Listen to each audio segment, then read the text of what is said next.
สบายดีข้าพเจ้าชื่อนางเรืองทิพย์แสงสุริยาเป็นนักศึกษาสาขาครูคณิตศาสตร์ปี4มื้อนี้ข้าพเจ้ามีจุดประสงค์เพื่อพิสูจน์เนื้อที่ของรูปสี่แก่ซ่าเมื่อเฮามีรูปสี่แก่ซ่ารูปหนึ่งที่มีหลวงสูงมีหลวงกว้างเฮาวัดแท่ความกว้างและหลวงสูงด้วยอัตราส่วน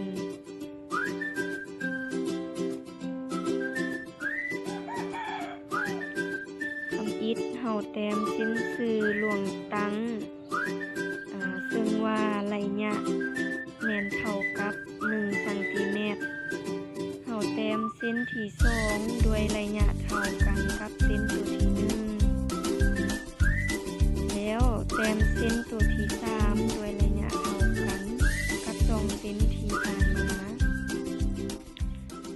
ต่อมาแม่นแต้มเส้นที่4ด้วยระยะเท่าเดิมก็คือเท่ากับ1ซมขั้นตอนที่2แม่นเฮาแต้มเส้นสื่อในหลวงนอนแต่ละเส้นแม่นมีระยะเท่ากับ1ซม2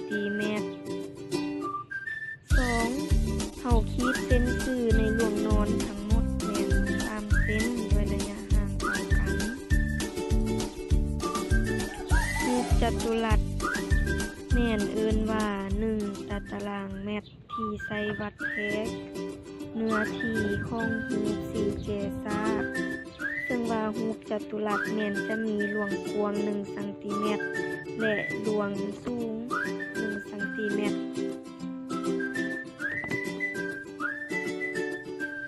จำนวนของรูปจัตุรัสในรูปสี่แก่ซ่าแม่นเอิ้นว่าเนื้อที่เฮามานับจำนวนของรูปจัตุรัสในรูปสี่แก่ซ่านำกันเลยว่าจะมีจักรูปที่ประกอบเข้ากันแล้วเป็นรูปสี่แก่ซ่า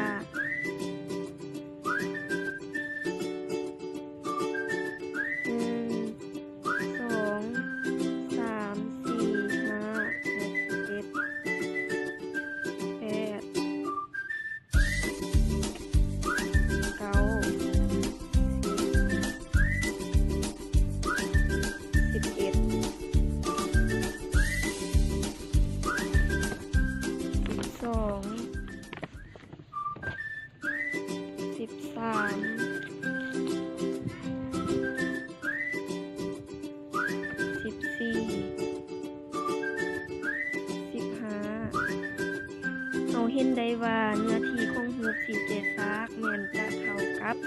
15นิ้วหรือเท่ากับ15รูปของรูปจัตุรัส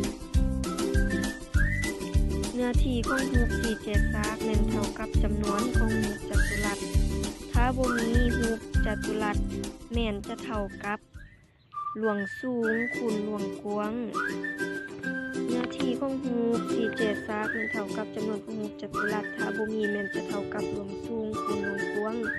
ดังนั้นเนื้อที่ของรูปสี่แก่ซ่าแม่นเท่ากับพื้นเท่ากับหลวงสูงคูณให้หลวงกว้างซึ่งว่า